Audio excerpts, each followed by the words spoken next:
week 9 of classes. Yes. We are, I think this week, pretty much like exactly halfway through. When did that happen? I don't know, it tends to. This semester is going so fast. That is well, I was going to say like the one inevitable thing about time is that it passes, but then I'm also, was kind of thinking that time is actually a kind of artificial construct that we place on top of our experiences to make them seem coherent. Yes. But I digress. This semester is just going by really, really fast. Okay, so I should have your papers graded for you by the end of the day Thursday. I've been a little busy. I haven't been able to get through them all yet.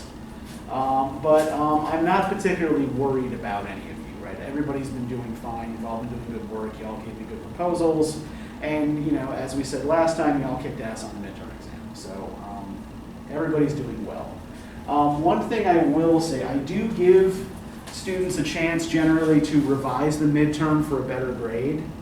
So if you are not happy with the work you did, I'll give you instructions for that probably on Thursday and maybe give you, 2 weeks to do revisions, if that is something that you want to do.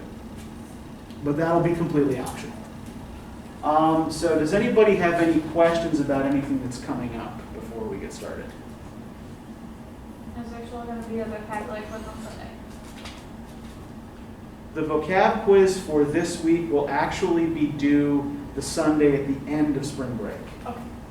So yeah, you'll have the whole week to think about it.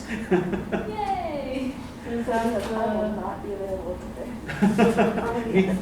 Well, I won't be around either, so. Okay, so our vocab quiz won't be due like this Sunday, it'll be due the 20th Sunday? Yes, that is correct. Yep. The next vocab quiz will be the 20th. Any other questions about anything that's coming up?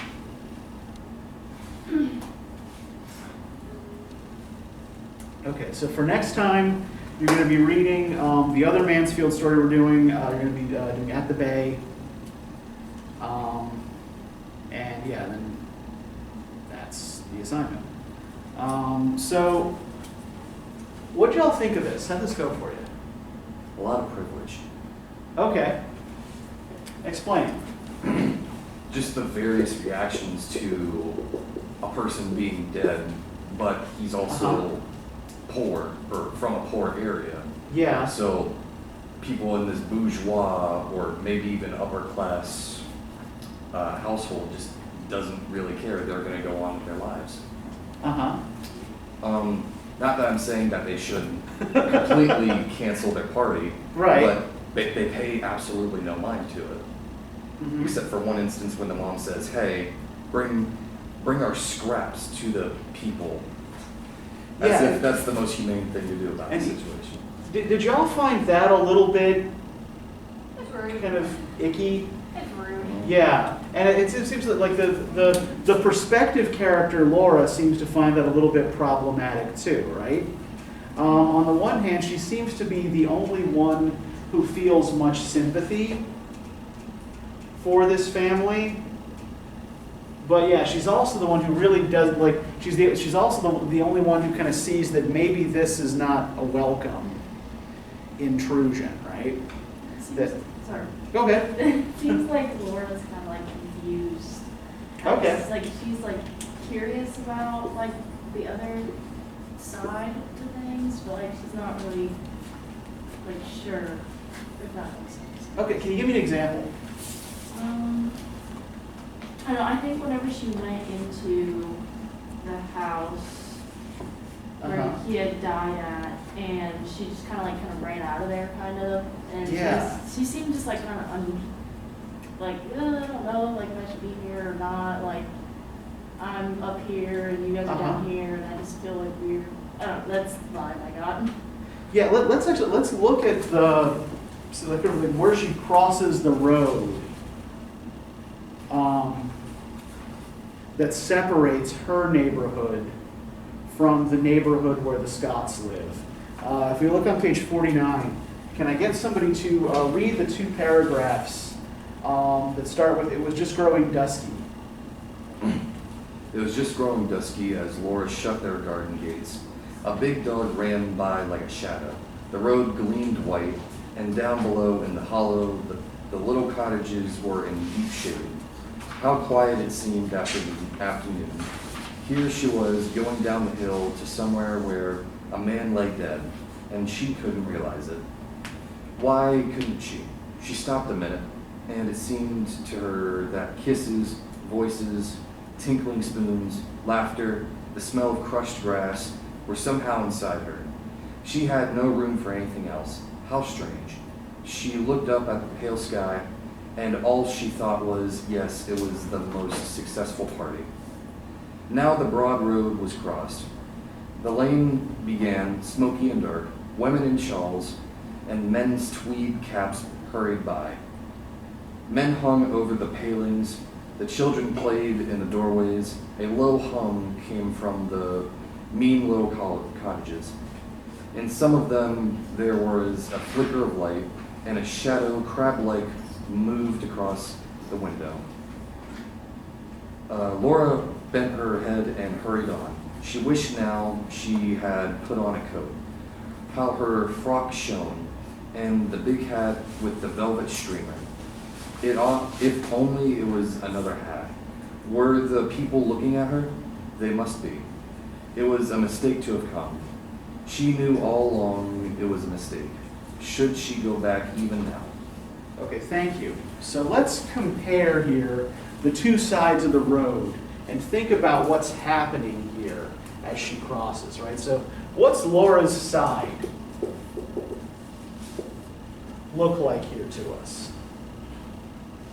She's accustomed to a party. She's accustomed to freshly cut grass. She's accustomed to people laughing, people acting joyously, people that are well off. Okay, yeah. So she's still got the party in her head here, right? I think that's one of the big things we get from this first paragraph is that, this is still the side of the party. And, it ends with, yes, it was the most successful party, right? Before she crosses.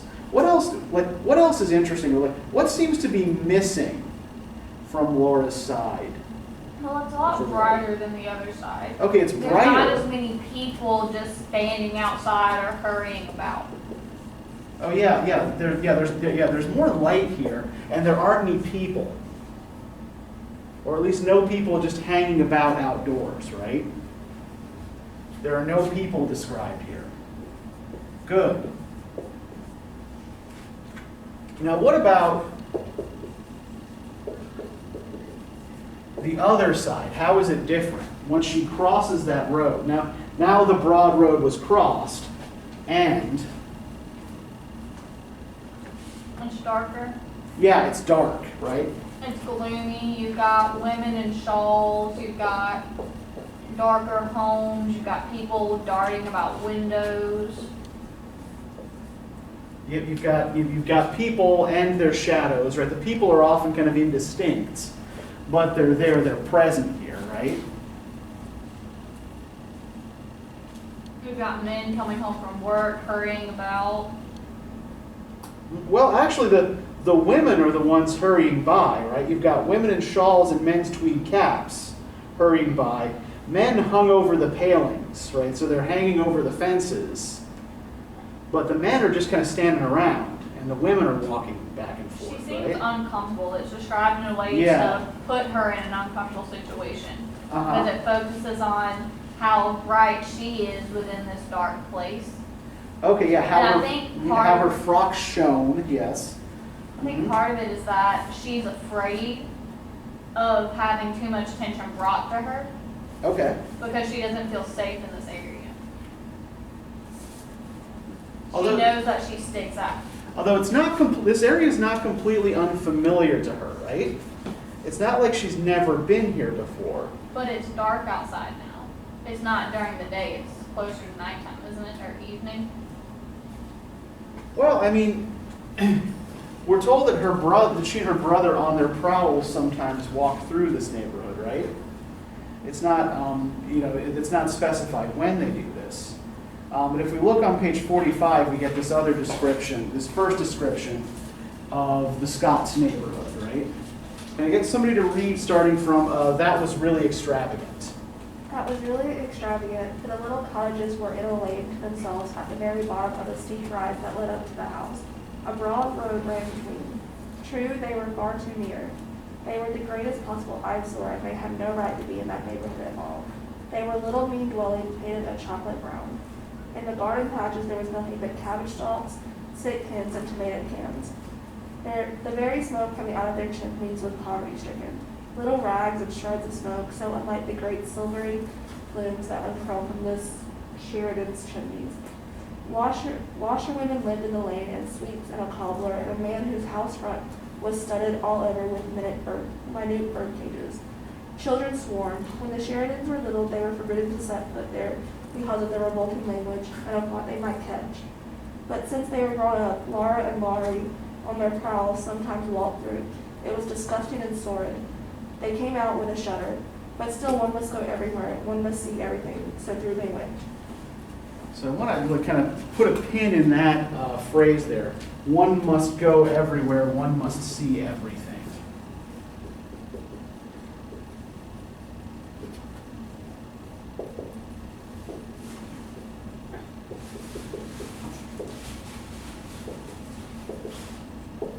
And I want to think about this first from, like, whose perspective is this that we're getting? Is it the narrator, pardon? Is it Laura's? Yeah, it seems to be Laura's or one that's kind of close to her, right? Kind of true, they were far too near, right? This kind of admission that the cottages are a little too close to their neighborhood. They were the greatest possible eyesore, and they had no right to be in that neighborhood at all. So the Sheridans seem to regard these cottages of working class people as an encroachment on their space, right?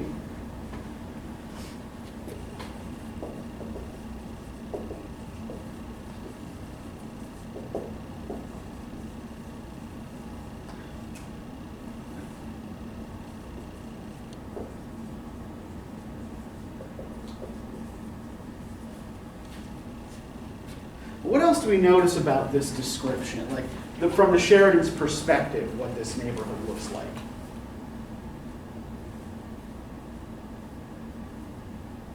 They seem like really dirty.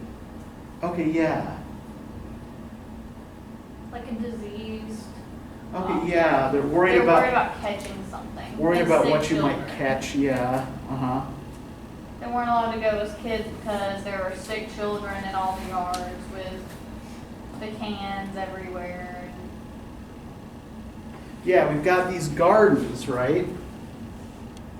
In the garden patches, there was nothing but cabbage stalks, sick hens, and tomato cans. Now, let's think about these garden patches then in terms of what the story is called and what the first half of the story depicts, right? I mean, what's the title here? Garden party. The garden party, yeah. And what does the Sheridan's garden look like? It's full of flowers that you wouldn't ordinarily have if you were below the belt. Sure. Very extravagant flowers, very expensive flowers. Mm-hmm. Expensive, extravagant, frequently exotic, even for New Zealand, right? One thing to note here is that Mansfield is a New Zealand writer, right? And so the experience that she is describing here is taking place not in England, right? Not anywhere in Britain, but in her native country, right?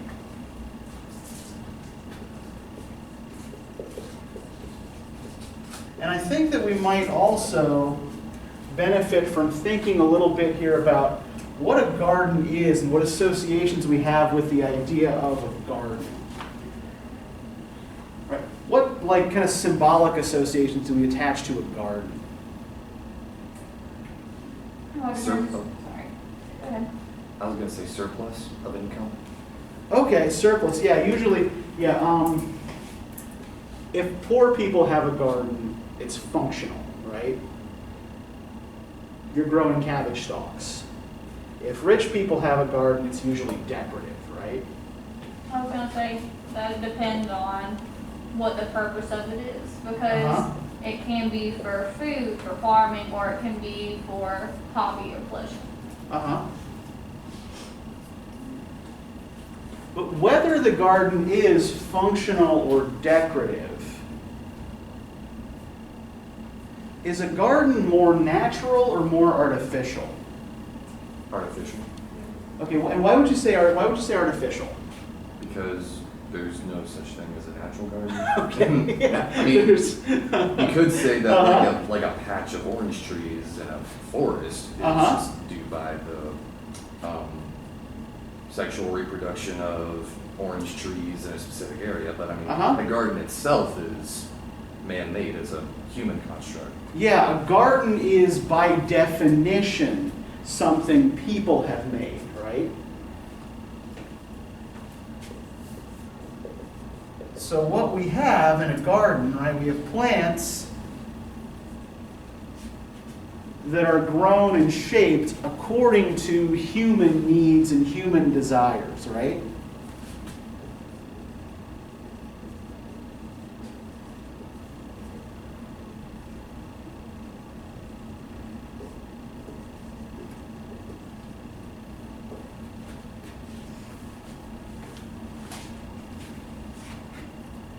I would draw your attention here to the first paragraph on page 38. Right. Midway down. As for the roses, you could not help feeling they understood that roses are the only flowers that impress people at garden parties. The only flowers that everybody is certain of knowing. Hundreds, yes, literally hundreds, had come out in a single night. The green bushes bowed down as though they had been visited by archangels. So for what purpose do these roses exist? To impress people? Yeah. To Or look, sometimes. yeah, exactly. To look beautiful and impress the party guests, right? So the roses exist not for their own sake, but to fulfill some kind of human need, right? So this seems to be the big difference here between the Sheridan's garden and the gardens of the little cottages, right? Part of it is, objectively speaking, right, the Sheridan's garden is beautiful, and those little gardens are merely functional. But yeah, everything in the Sheridan's garden is calculated to impress, is calculated for beautiful effect. Even the trees that Laura is upset are going to be covered up by the marquee that the men are erecting, right? So, did everybody understand what those men are there to build? What a marquee is in this context? It's like a large tent for people to sit under, so they're not in the sun, they're Yeah. not sweating and messing up. Exactly. the- It's a big temporary canvas tent. Yeah. It's basically the purpose of a parasol for a woman. Yeah, except it's huge and for a lot of people, right? So, the only thing that separates these two different types of garden from each other, and I think it helps, let's think about a garden as well, right? So it's a space of cultivation, right?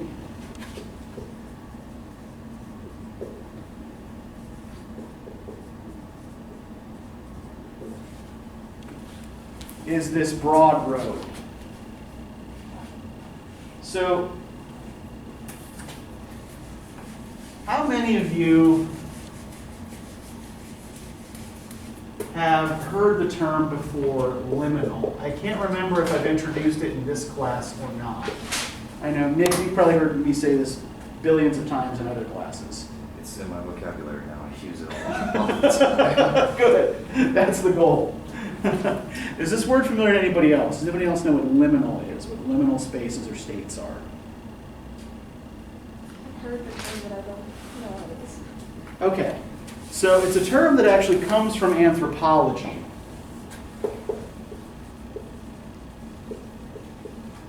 in particular from a guy by the name of Victor Turner, who wrote a book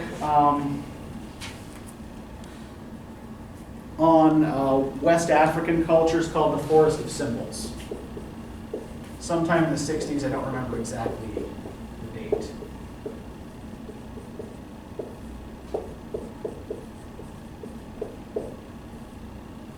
And what Turner was referring to specifically actually were kind of like cultural rituals, right?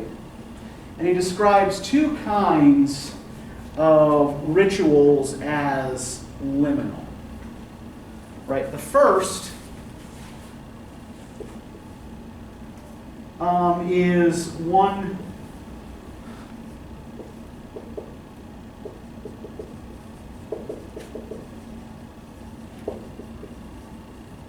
that involves a change in someone's individual status. So like an initiation into adulthood. And liminal refers to the state you're in during the ritual before it's completed, right? So, so you're being initiated into adulthood. At the beginning of the ritual, you're a child. At the end of it, you're officially an adult. Think about like, maybe even like something like a bar mitzvah or something, right? Or even, something like, say, like confirmation in church, right? So you're not a full member of the church at the beginning of the ritual, but at the end of it, you are, right? So liminal refers to the state you're in during the ritual, as you are becoming one thing from another. But you aren't there yet. So it's a kind of in-between state, right? The other form of liminality that Turner notes is a kind of reversal or suspension of everyone's status.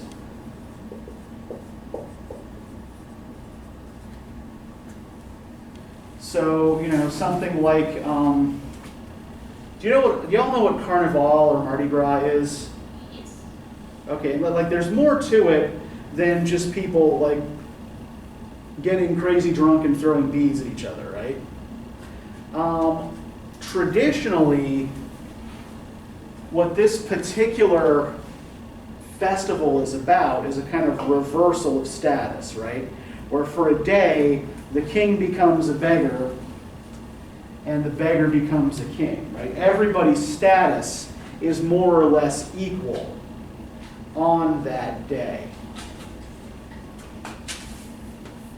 And what some of the most convincing arguments about this story say is that we start with this second kind of liminality where everybody's status is more or less, at least superficially, leveled for a time.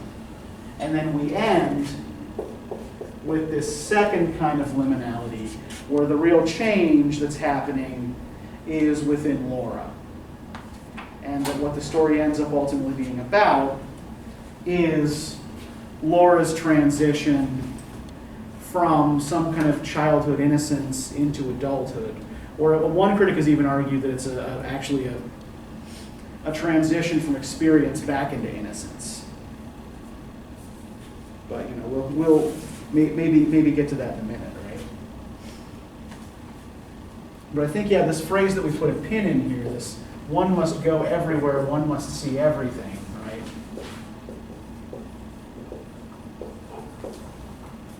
This speaks to that idea that experience is a necessary part of development.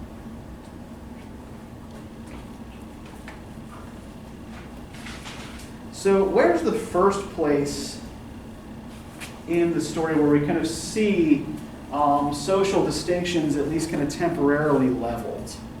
When Laura talks to the men who are supposed to put up the monkey. Okay, yeah. Yeah, how's it, what's her impression? That they're fine young men and that it's a shame that status should keep them from conversing more. Mm-hmm. Yeah, can somebody point us to something specific that's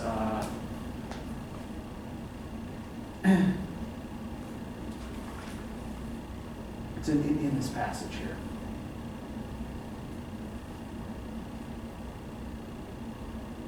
Maybe the third paragraph on 39.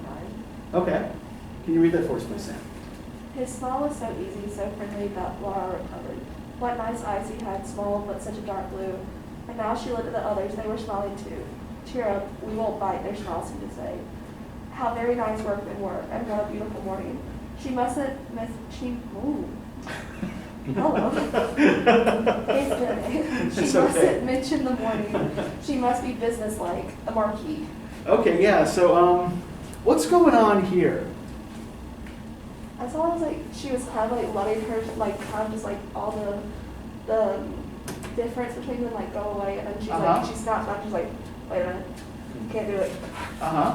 And then she's like, the marquis, the party. Yeah, and what's happened above when she tries to put on her mother's authority voice? She like stutters. Yeah, she can't do it, right?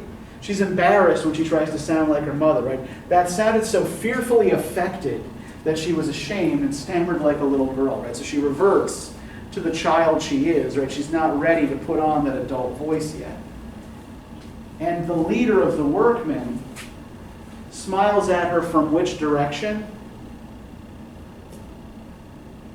Above her. So he, like, Yeah, looks he's down. looking down, right, from above her, right?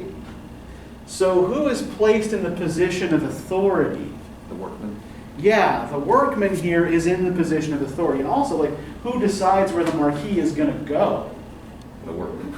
He does, right? She gives them suggestions about where they want. It's like, no, that won't do. No, that won't do. No, we'll put it there, right? Meanwhile, we also see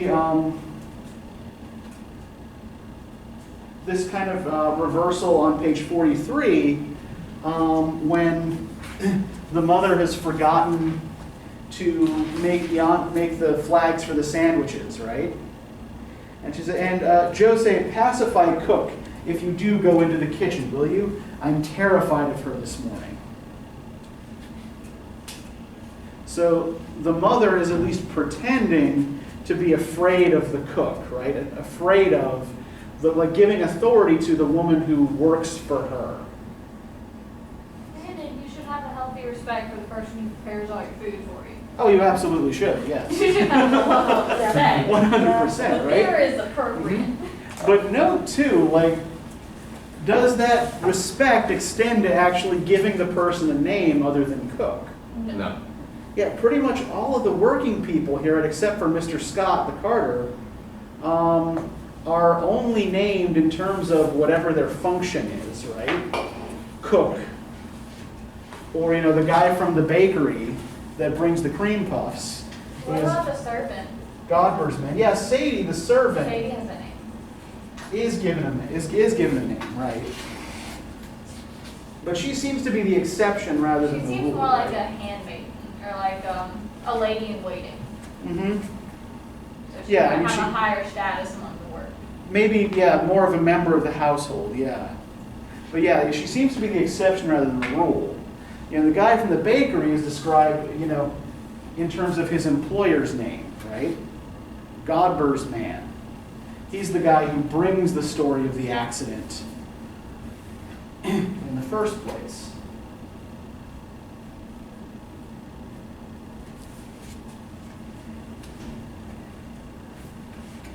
There's another thing that happens with the workmen that I think speaks to what happens to Laura at the end of the story.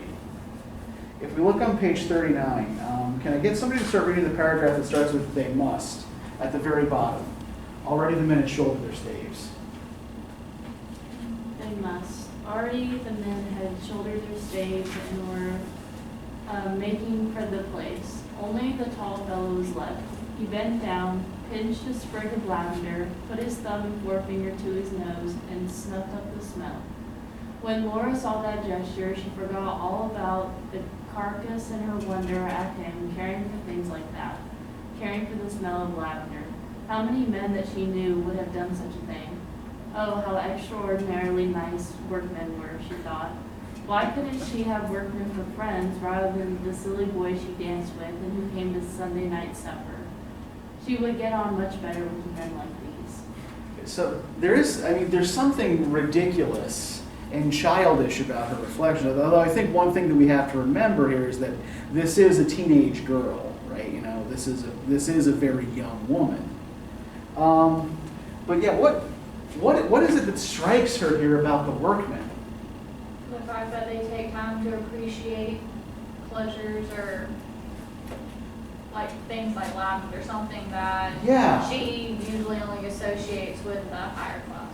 Yeah, or in fact that she actually doesn't even see people of her own class typically do, right? The fact that this workman takes the time out for a little aesthetic reverie, right, over the smell of lavender.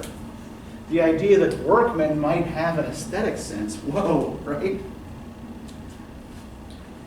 It's also exotic to him.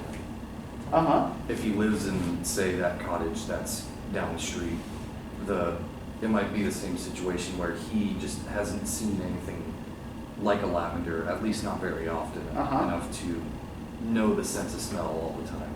Yeah. But I think the main point is here is that he takes the, I hate falling on this cliche, right, but is that he takes the time to smell the flowers, right? That he actually gives a shit about something like this. Rather than simply going about his work and moving on, right? And like speaking of work here, what seems to be the only kind of work that's done around the house here, at least on this particular day? Like what do the women in this household seem to spend their time doing? Organizing? Okay, yeah, organizing.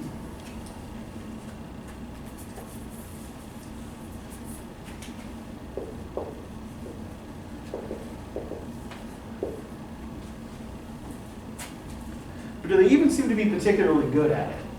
No. Yeah, it's something that's really kind of mostly left for the staff to do, I right? have a question. Yeah. Why was the list of like party attendees in? Or did I just read that wrong? Can you I read It was hidden it. in a clock Yeah. in the smoking room. It was kind of. Were Yeah. the kids hiding it from their mom because she wasn't letting them plan the party like she said she would? Or maybe it slipped their mind because they're not entirely focused. Oh, no, okay, right, so come with me into the smoking room. I've got the name somewhere in the back of an envelope. Is that what, okay. Yeah. Now, what she's talking about, these are the names of the sandwiches. This isn't the guest list. But why was it Yeah. in a clock? She probably just want, that's how I read it. It's like, Mhm. she doesn't have a care. Yeah, right, the envelope was found at last behind the dining room clock. Though how it had got there, Mrs. Sheridan could not imagine. I think like it being behind a clock is also maybe kind of important here. I mean, they definitely have no sense of time management or how to manage Yeah. anything. Right, So it 'cause- makes sense, but why the heck was it there? Yeah, we can kind of see that, yeah, the workmen and the family seem to operate on a completely different time scale, right? The workmen show up to put up the marquee, and the family haven't even finished breakfast yet. So they're kind of leisurely taking their time about things, when these guys who maybe, have other parties to set up as well, right, that day, they show up early in the morning and, get the job done. So yeah, it maybe kind of speaks to a lack of time management as well. And I think, I love this, where the mother can't read her own handwriting on the envelope, and she thinks that the sandwiches are egg and mice.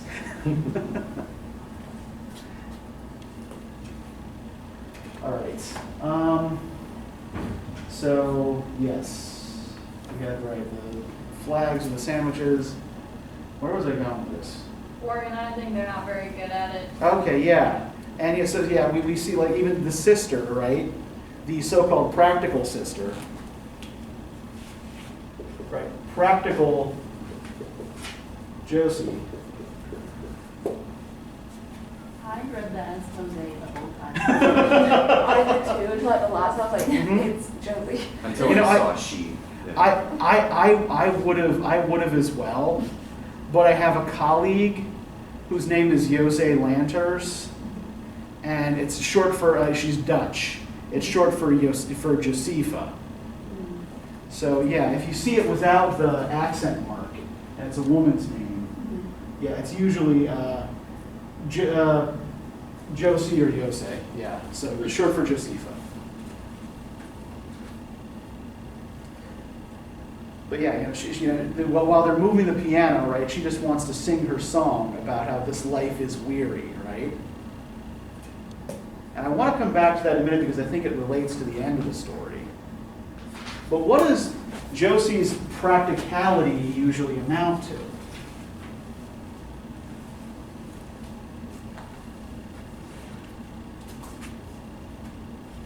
She's usually called practical, which is about to say something insensitive, right? So this practicality is really, in a lot of ways, more of a lack of feeling.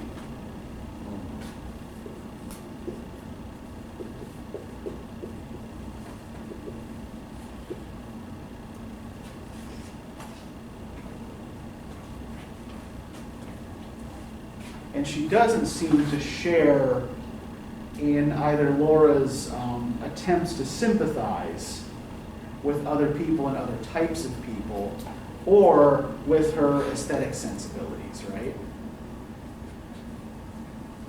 So just to make sure, I mean, we've got plenty of time, but just to make sure we don't miss this, I also do kind of want to look at what happens to Laura at the end of the story, and then maybe try to identify a pattern that it's a part of, right? So let's look at page 51, where she's at the Scott's house. Or maybe we'll start with page 50. The very bottom of the page. Can I get somebody to start reading for us from You'd Like a Look at Him, wouldn't you? You'd like to look at him, wouldn't you? Said M's sister, and she brushed past Laura over to the bed. Don't be afraid, my lass. And now her voice sounded fond and sly. And fondly she drew down the sheet. It looks a picture. There's nothing to show. Come along, my dear. Laura came. Okay, so let's pause here for a second, right? And what do we notice about the way M's sister talks? She has an accent. Yeah, there's a definite like working class accent here, right? That is depicted in her speech. Okay, now, can somebody continue here with "There lay a young man fast asleep"? There lay a young man fast asleep, sleeping so soundly, so deeply, that he was far, far away from them both. Oh, so remote, so peaceful. He was dreaming. Never wake him up again. His head was sunk in the pillow, his eyes were closed. They were blind under the closed eyelids.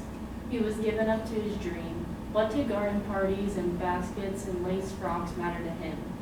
He was far from all those things. He was wonderful, beautiful. While they were laughing and while the band was playing, this marvel had come to the lane. Happy, happy, all is well, said that sleeping face. This is just as it should be. I am content. Okay, thank you. So, what's going on with the language here? To what extent is this language or this an idea that could be reasonably attributed either to Mr. Scott, the corpse lying on the bed, or to his family? It's not super emotive, maybe just sort of an at peace kind of thing. Yeah. But like she's interpreting like his death like this, but his family's not. Yeah. Like they're upset and everything, and she's like, oh, like he looks so peaceful and da-da-da. Yeah, the sister and the wife both have, the sister-in-law and the wife both have puffy, swollen faces, right? They've been crying. Yes. I think she doesn't really know how to like read a room very well. Granted though, isn't that something that you say to someone who has just lost somebody that they're more peaceful now, they're moved on to a better, more peaceful existence? Yeah, but it's often the kind of thing you say because you don't really know what else to say, right? And you, It is. yeah, you just kind of want to make them Thanks. feel better, yeah. But it is a common Mhm. thing to do or say. Oh, sure, I mean- yeah. But I think part of the idea is that like this isn't really spoken out loud at all, right? But I think you're right. I think what this is Laura projecting a kind of aesthetic ideal onto Mr. Scott's dead body, right? Yeah, I think she's kind of like romanticizing it, I guess. Yeah. But I don't really think it's something too soon. Yeah. Too soon. And I think it's important here to like, where was his injury? On his head. On his head, right? But when his sister says there's nothing to show, right? It's clear that the actual wound is hidden, right? It's probably on the back of his head. Yeah, or given, you can see when the accident described, he hit the back of his head. So his wound it's not that there is no wound, right? But the wound is hidden, the wound is invisible.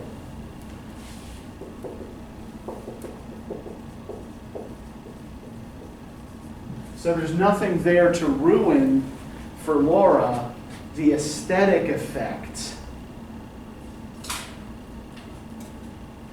of Mr. Scott's dead body, right? She can just see this kind of beautiful, peaceful image. I read it completely differently. Well, how did you read it? Go ahead. I read it as like, because in the beginning they're like describing this whole neighborhood as like dirty and like bad. Uh-huh. But that's all those people involved, and they're content with their life. They enjoy their life, probably. Uh-huh. They probably enjoy it better than Laura enjoyed hers. And so I thought it was Mhm. just kind of like her finally seeing like, these people are human too, just like me, and they're happy in their life. Okay. And I shouldn't like look down on them. That's how I read it, but Uh-huh. this one makes more sense. Well, but I don't think that's necessarily an invalid reading, right? Because like we do have the community gathered here at their door, right? Like the people who actually know them and care about them are here. Not just the rich lady from the other side of the street who has come bringing her leftovers, right? I think there may be something of that there as well, right? I think that both interpretations are certainly possible. Yeah, Hannah. I can definitely see that way of reading, but I don't know. I feel like if she were to like see him die and see Yeah. like the gruesome part, Okay, yeah. she would be like, whoa, I gotta like not think like this. Yeah, the fact that the gruesome part is invisible, I think, is important. And again, that it sounds like Laura's language and not like that of Mr. Scott or his family. Yeah, I want to kind of connect this back to Josie's song as well, right on page 42, right? This life is weary, a tear, a sigh, a love that changes. This life is weary, a tear, a sigh, a love that changes, and then goodbye. This life is weary, hope comes to die, a dream awakening. Right, so on the one hand, you're like, what do we call the event that Laura's just attended? Awake. Yeah. Yeah, when the corpse is laid out and people come to pay their respects, yeah, that's awake. So it's kind of foreshadowing that, somebody is going to go to awake here, right? And the idea of like the dreaming here is similar to the way Laura aestheticizes the corpse. Now, this song as well, right? This life is weary, right? How do we read that? I mean, like, whose life here is actually weary? No. What's that? I mean, nobody in that household's life is really that weary, except for maybe the servants. Uh-huh. I would say you could argue the opposite because Laura seems very tired of her mother and her sister's indifference to these other things. She cares about this death. For a moment, didn't she consider calling off the party? Yeah, Once she heard about it, and she Mhm. wanted to find someone else who sympathized. Yeah, I think there are a couple of complications there as well, though, here, right? So Laura wants to call off the party. She goes to tell her mother, and then what happens? How does her mother redirect her? Put the Yeah. hat on her head. She gives her the hat, right? And then, She's gonna talk to her brother about it, but she gets distracted and doesn't bring it up. yeah, because he mentions how good she looks in the hat, right? I think it's there in Laura, Uh-huh. but it hasn't quite come to its full term yet because of this is all she's ever known. Mm-hmm. Is this way of behaving. But I think that there is that aesthetic part of her that cares and sympathizes with this. But that can also be bent towards selfishness, right? So I think the part I was looking for here is page 47, right? I don't understand, said Laura, and she walked quickly out of the room into her own bedroom. There, quite by chance, the first thing she saw was this charming girl in the mirror, in her black hat trimmed with gold daisies and a long black velvet ribbon. This actually even kind of looks a little like a funeral hat, right? Never had she imagined she could look like that. Is mother right, she thought? And now she hoped her mother was right. Am I being extravagant? Perhaps it was extravagant. Just for a moment, she had another glimpse of that poor woman and those little children, and the body being carried into the house. But it all seemed blurred, unreal, like a picture in the newspaper. I'll remember it again after the party's over, she decided. And somehow that seemed quite the best plan. I just don't really understand how she can like look at herself in the mirror and just like act like that when she feels like somebody right down the road that just died. And Yeah. But at the same time, she doesn't know this person. yeah. There's that disconnect. I'm not defending it, I'm not saying Oh, you're right. sure. I agree with you. Mm-hmm. Yeah. But at the same time, she's a young girl, there's gonna be a party tonight, her mother's pressuring her to forget Mhm. about it. She's very impressionable, and she doesn't know this person or this family. I think that's a good word. Impressionable, I think, is a good way to think about Laura in a variety of ways. One, she is very sensitive, as we've seen, to these kinds of aesthetic impressions, right? But yeah, she is also very, very easy for other people to influence. I think in part because of that aesthetic sense. Yeah, go ahead. I was just gonna say, I love how her mother was like, in the garden. Was he dead in the garden? Yeah, yeah. But so yeah, as long as it doesn't happen on their property, They're fine. She's like, oh, well, then, okay, well, okay, it wasn't one of the guys in the garden. Okay, then what's the problem, right? in the house? But yeah, I think like this is like actually one of the reasons I wanted us to think about the garden as a space of cultivation here, right? Are flowers the only thing being cultivated in the Sheridan's garden? No. Yeah, Laura. Attitudes, perspectives, all kinds. Yeah, I mean, Laura is also being shaped and cultivated here by her family, right? It could be when she's also being shown off to the society, like the flowers. Yeah, They're And- trying to marry her off. Yeah. sure. Well, and again, I mean, like that, the expectation seems to be that she will grow up to be a relatively idle, upper middle class woman like her mother, right? That whole kind of, that angel in the house ideal that is, a holdover from, the long post-Victorian hangover, right? And, which I think, as we've seen through a number of things we've read here, like, doesn't really go away, right? Like this idea kind of hangs in the background of middle class life for decades, for generations, even kind of after the Victorian period's over. But this story is at like 19 teens. Because I know it said it was like, It said 1922, I believe. yeah. Yeah, so it's published in 1920, I think it's written in 1921. And let me actually, it might not be a bad idea to tell you a little bit about Katherine Mansfield. So Mansfield tended to write, this one is not quite so directly autobiographical, but she wrote a lot of what's called autofiction, which is essentially when you're taking your own biography and working it into fiction. So At the Bay, which we'll read next time, is a more direct work of autofiction. But yeah, so Mansfield is in her early 30s and actually soon to die when she writes this. She's actually dying of tuberculosis when she writes and publishes this story. And her family were kind of like, they're kind of nouveau riche New Zealanders, if you know what that, does everybody know what nouveau riche means? Basically new money, Okay. right? Her father was a successful businessman.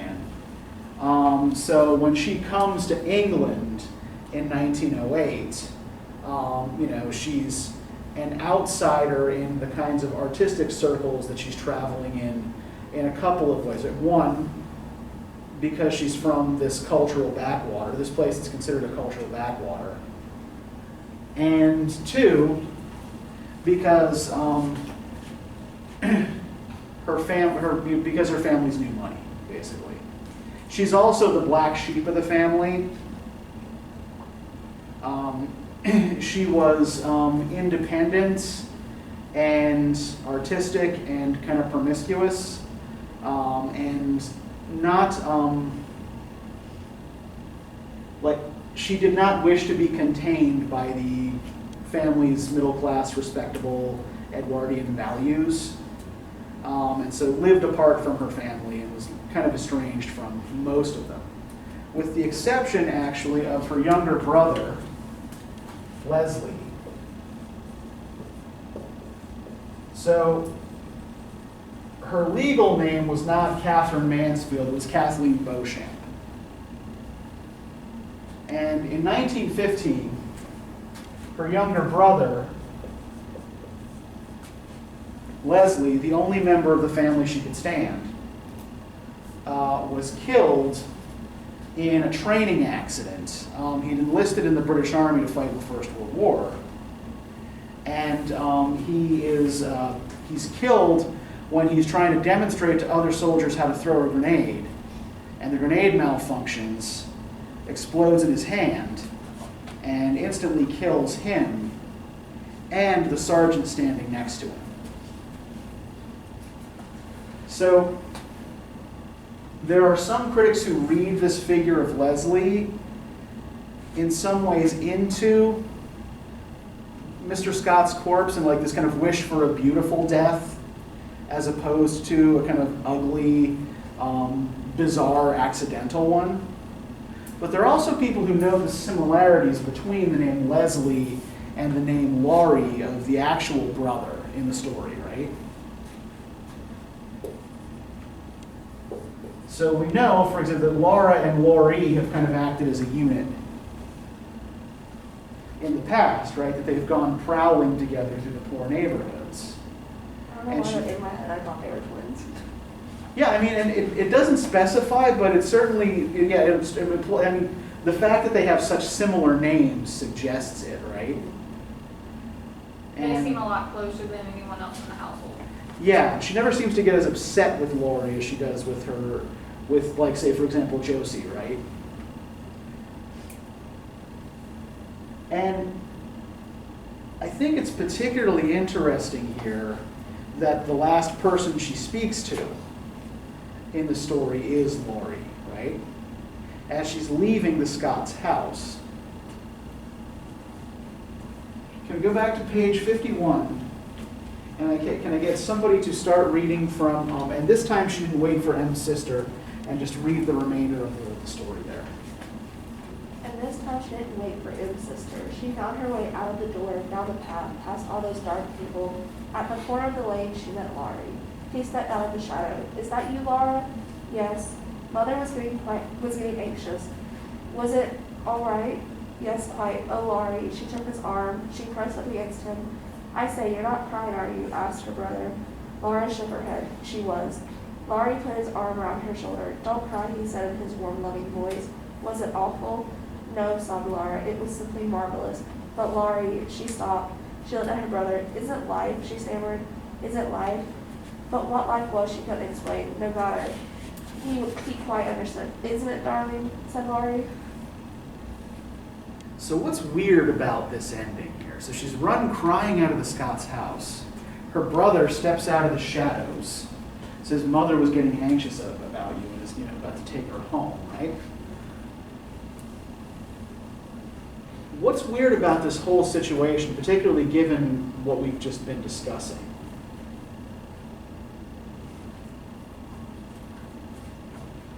Why do you think it's Laurie here who shows up?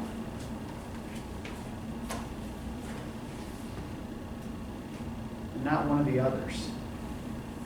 Maybe because Laurie's the one that's been there before, like with her. Okay. And it's not an uncommon thing for, to send the brother out to get the child. The mother's not going to go out and do it. They're not going to Sure. send the sister out when Mhm. it's dark to go get her. Sure, although they sent Laura out by herself, Yeah. right? It was probably less Have a dark nice then. time. Yeah. Also, I don't think Josie would step foot in that Mhm. neighborhood unless she had to. Okay.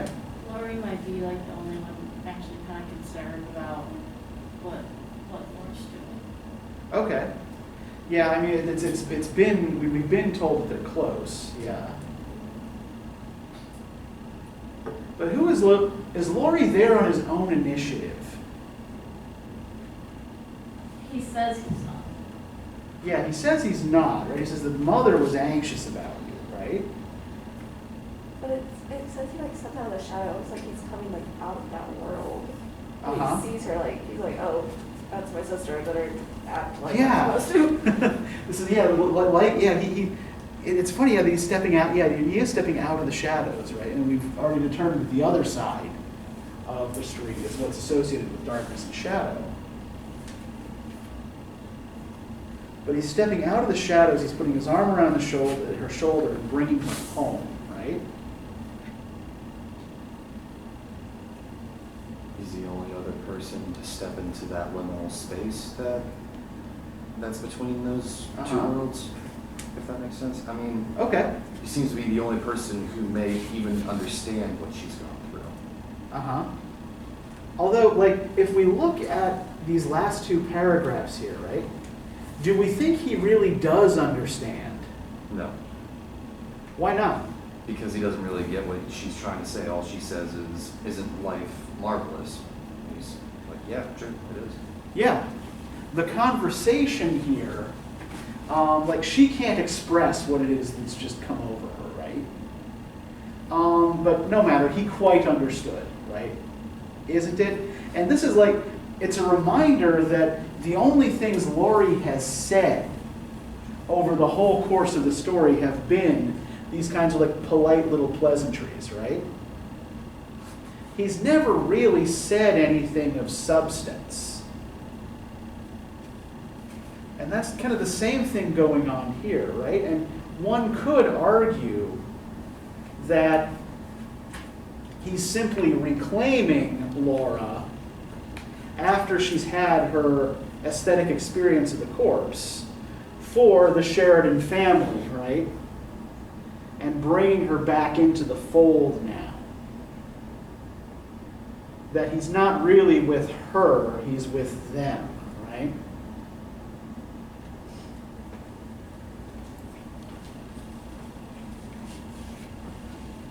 But the other thing I want to point to here with this this broken conversation, right, is that I think these broken conversations are actually kind of they're a running theme throughout the story, right? We have all these conversations that are incomplete or that we only hear one side of, right? So if we look at the very beginning of the story, right, the very first sentence, right, and after all, the weather was ideal.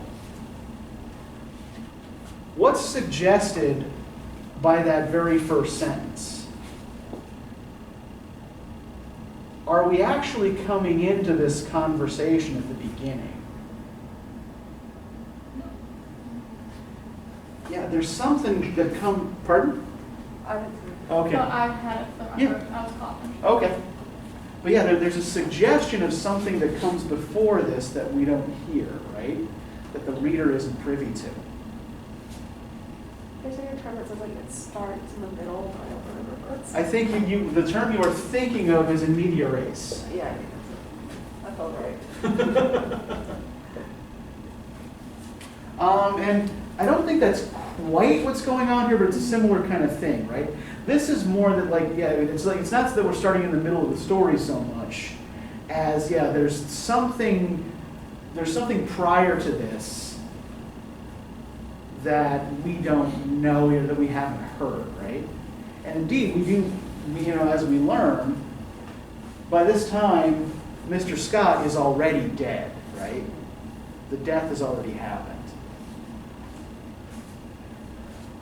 Now, when Laura is called in to talk on the phone, right, we have another one of these one-sided conversations, right? Bottom of page 40, right? The telephone. Yes, yes. Oh, yes, Kitty. Good morning, dear. Come to lunch? Do, dear. Delighted, of course. It will only be a very scratch meal, just a sandwich crust and broken meringue shells and what's left over. Yes, isn't it perfect morning? You're white? Oh, I certainly should. One moment, hold the line. Mother's calling. And Laura sat back. What, Mother? Can't hear. So we have no idea, our only sense of what her friend Kitty is saying comes from what Laura herself says, right? So there's a suggestion of another person in the conversation, but we never hear that other person speak. I think it would have helped if it was spaced out a little bit between pauses, because it did take me a minute. Yeah, it seems a little fast, yeah.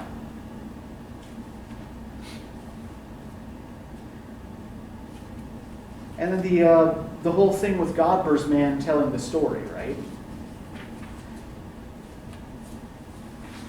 Josie and Laura come in after he's already started.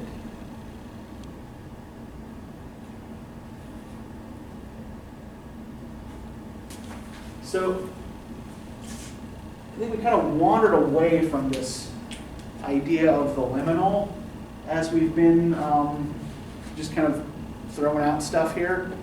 But I want to try to come back to that as we wrap up here, right?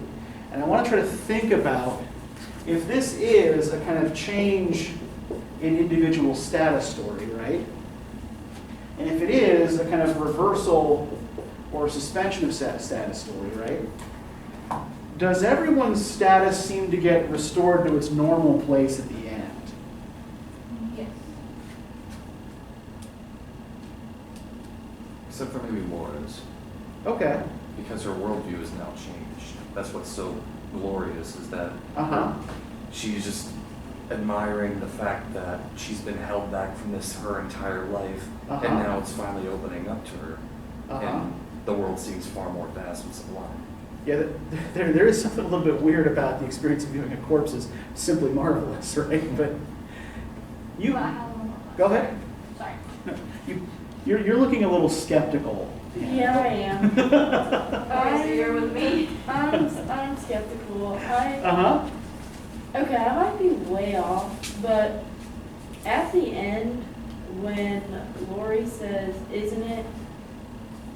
I don't know. I feel like he is like getting it.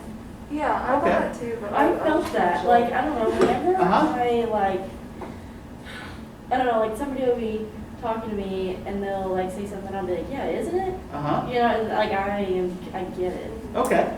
So I feel like he is understanding where Laura's coming from, even though he didn't see Mr. Scott like with his own eyes. Okay. I don't know, just my. Yeah. skepticism went somewhere else. Oh, well, where did your skepticism go, Brie? How long is it going to last? We've consistently seen Laura be this impressionable, easily changed mind.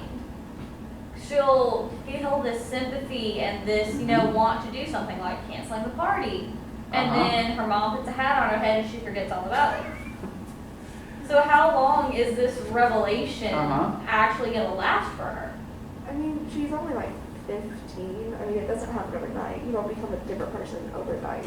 It's like a steady growth. I mean, this might be the beginning. But will it continue as long as she is in that household with her mother and her sister and her brother, who may or may not understand where she's coming from? If he does, then it may last. But if her brother truly doesn't understand where she's coming from, then it may not last. And I think, that this is kind of like the direction I'm thinking with the whole family garden thing, right? Is that the family has this kind of shaping force that is trying to turn her into a particular thing.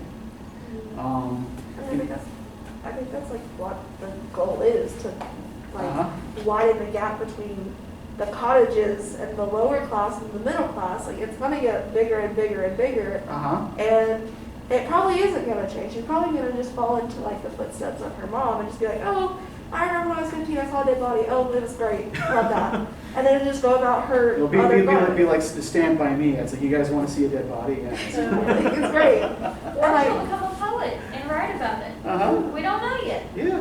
But she is very impressionable, so I do question where she'll go with this. Is she going to simply write about it, sing about it, and move on, or is she gonna? And the hat that she's wearing is her mother's hat. That was only given to her, basically to distract her.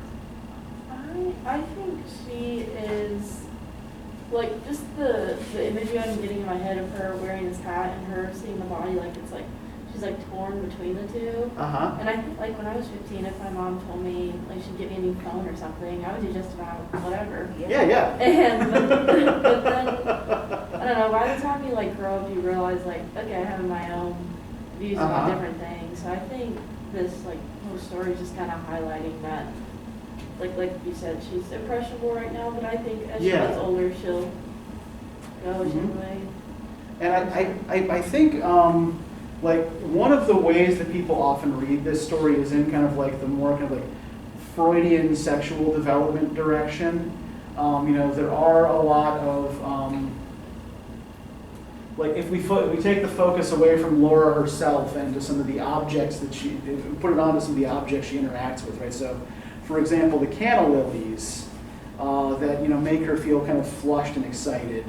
Canna lilies, when they bloom, kind of look like female genitalia, and the description of Laura's response to them looks a little bit like sexual excitement.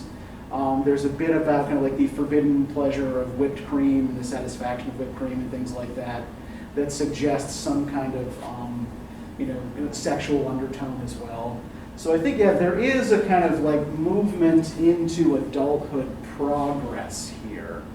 That I think she is probably not the same at the end of the story as she was at the beginning, but I do still think that the family is trying to guide that process in a particular direction, right? I think that, for example, Mrs. Sheridan might be happy, for example, if Laura was a little bit more like practical Josie. Maybe she just has like a dead guy fetish.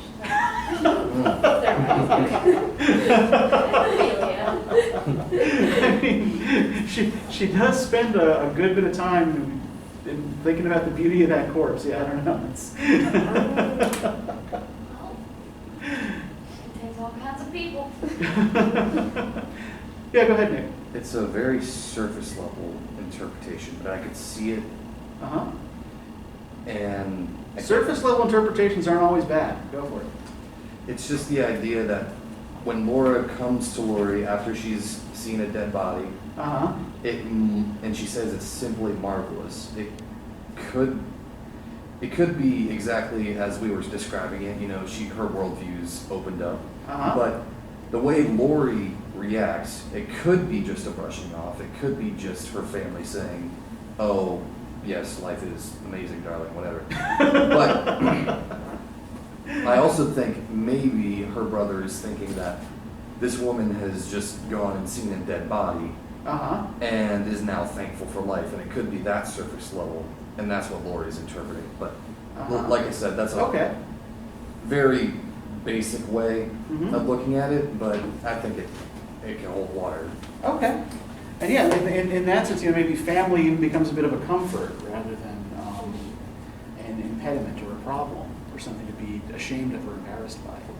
So we're about at a time, really good work with this, guys. And I just want to say, I am thrilled that y'all don't feel like you have to agree with my reading of this all the time.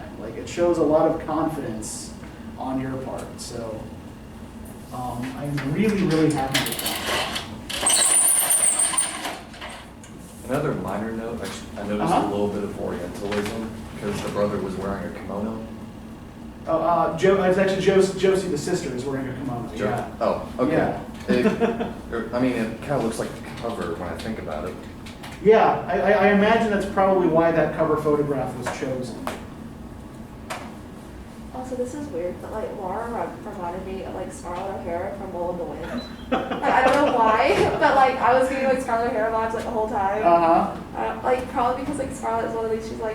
She loves her life, and then she goes through war. And she's like, well, that sucks. But then she's like, I'm gonna marry a rich man and go back to the way I was living.